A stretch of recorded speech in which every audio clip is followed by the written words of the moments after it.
All right, everybody, how we doing? Saturday night, Sean Strickland versus Jack Hermansson in the main event. Sean Strickland was victorious. Sean Strickland controlled the fight. Sean Strickland was the better fighter, and Sean Strickland was the victor. He won. Now, I like Jack Hermansson, but Jack Hermansson Saturday night, he came up short, okay? He was outmatched on the feet, and he couldn't get the fight down to the ground. He tried in the first round. He came close on a few occasions. He definitely got in close. He got in deep on the legs. He got some single legs, but Sean had good balance, good takedown defense, and stayed on the feet. Okay, and then when it was on the feet, when they had separation, it was predominantly the jabs from Sean Strickland that won the fight. Sean often works behind the jab. It's very good. It's very sharp. It's fast. It has pop. It does damage.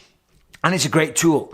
He could have used the jab more often to open up the door, to set up the right hand, to set up a left hook and right hooks or whatever. But it is what it is. Jack Hermansson's a really tough opponent, and he got the job done. He won it. I thought, if anything, if there was any round that Jack Hermansson won, it might have been the first round, okay? He landed a lot of kicks, he got in on some takedown attempts, and he controlled some of the action. He controlled where the fight was taking place, and that is one of the elements of the judging criteria. Now, I went into the cage at the end of the fight, and I thought, everybody knows here, Sean's won the fight. I think Jack knew as well. And then, when it came to the scorecards, it was a split decision. Right? Two judges, I believe, had it 49-46 for Sean Strickland, which is the way I had it, 4 rounds to 1. And another judge, Sal D'Amato, had it 3-2 in honor of Jack Hermansson.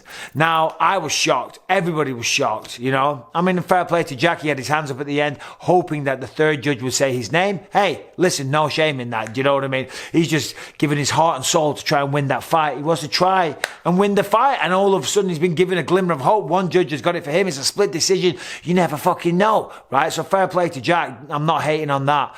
But that judge that scored it for for Jack Hermansson, Strickland's coach, Eric Nixick, at the post-fight press conference had some very tough words for him. He said that judge needs to be fired, okay? And that is big words. That is definitely harsh criticism. I'll tell you what, I don't want to see anybody lose their job, okay? That's not what I want to see. But I do want to see good judging, because had Sean have lost that fight because of the judges, because there's some crazy judges and what they're seeing, it would have just been terrible. Okay, because now he's looking at potentially fighting for a belt. If you lose the fight, you lose half your money depending on your contract. You fail in your mission, something that you've dedicated your entire life to for the last few months, or even your entire life, and you're robbed of the glory. And it doesn't matter if people watching at that moment in time say, oh, that was a robbery. Sean should have won that fight. In the history books, it goes down on a loss. As a loss. And people forget about that. They forget it was a robbery, and you're down as a professional fighter with another loss on your record. Now, Eric Nixick, he is Sean's coach. He's very close to the situation, and he's emotional. And he said, yeah, I want him fired. All right, real quick, I want to tell you about I Trust Capital. I Trust Capital is a way that you can save for your retirement through a traditional IRA, but invest in cryptocurrencies at the same time. In fact, you can invest in over 24 of the most popular cryptocurrencies.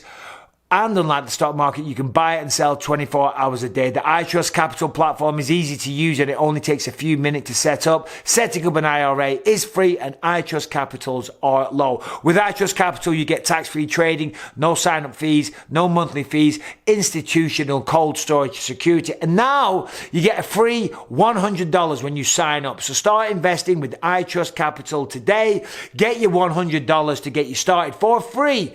Go to iTrust.capital/Bisping. That is iTrust.capital/Bisping, or click the link in the episode description down below. I don't want him fired, but I want him to be held accountable. Pardon me. And when I say held accountable, he has to explain why he scored it that way. I said this yesterday on my live, so sorry if I'm repeating myself. But getting a guy fired, taking away his livelihood, that's a bit much. It's a bit of a knee-jerk reaction, okay? You got to remember, these judges, to become a judge, it's kind of a selfless task, you know what I mean? And you start off on small shows, you know, and you work your way up and you're giving up your weekends and all the rest of it. And you got to work a lot of shitty shows before you judge in the UFC. So he's put his time in, you know. I will say that in their defense. But judges do often get it wrong a lot. And sometimes you see some judges and you think, what the fuck fight did they just watch? It's crazy, right? The scoring criteria is there in black and white. All you got to do is Google it. I don't know why these judges score certain fights the way they do.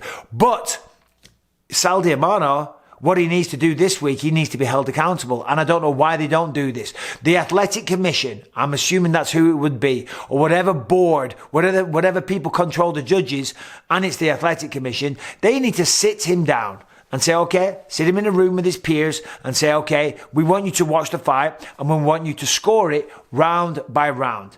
And you need to give us a credible reason why you scored that round that way. Why you gave the 10-9s to Jack when you did, and why you gave a 10-9 to Sean when you didn't. Because the other two judges, they saw it completely different, okay? And if he can't give a good excuse, a good account, a good reason why he scored the rounds that way, and for people in the room to believe that, then either he's incompetent, maybe he doesn't understand the modern rule set, you know, he hasn't done his homework, or he's just straight out fucking lying, or maybe he's not paying attention.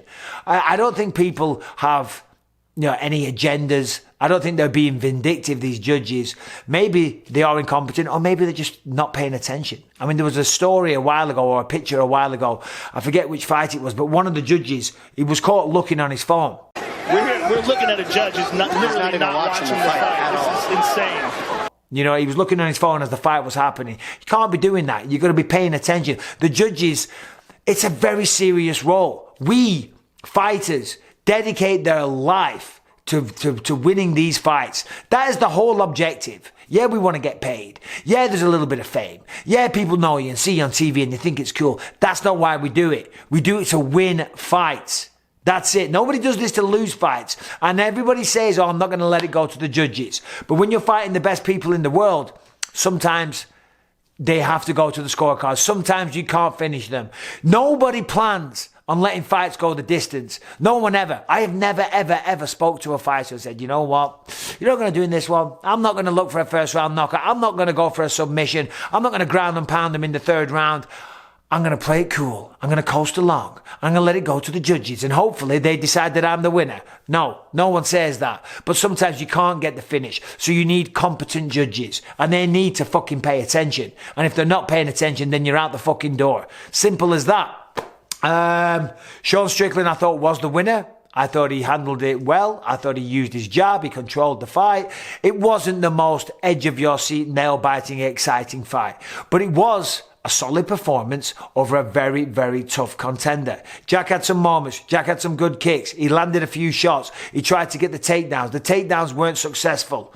Okay? There was a little bit of pressure. The fifth round he came on strong. The first round he was decent, you know, but I still had it 49-46 to Sean Strickland. But these judges, man, these judges have got to get it together. Simple as that. There's too much on the line. There's people's careers on the line. There is money on the line. And more important, there is pride on the line. Sean, well done on your victory. Jack, unlucky buddy. You'll be back. You're a great fighter. Wish you all the best. Okay, this week it is pay-per-view week. It is Israel Adesanya taking on Robert Whittaker 2. Very, very excited. I'm going to be doing a ton of breakdowns. I'm going to do a live pre-show on Saturday before before the first prelim starts. So tune in for the live on Saturday and stay tuned for all the content that I'm going to do this week. I'm going to give predictions. I'm going to do breakdowns. We're going to go through the card. We might even do a shoey with Tai Tuivasa. Who fucking knows? Subscribe, ring the bell. See you soon.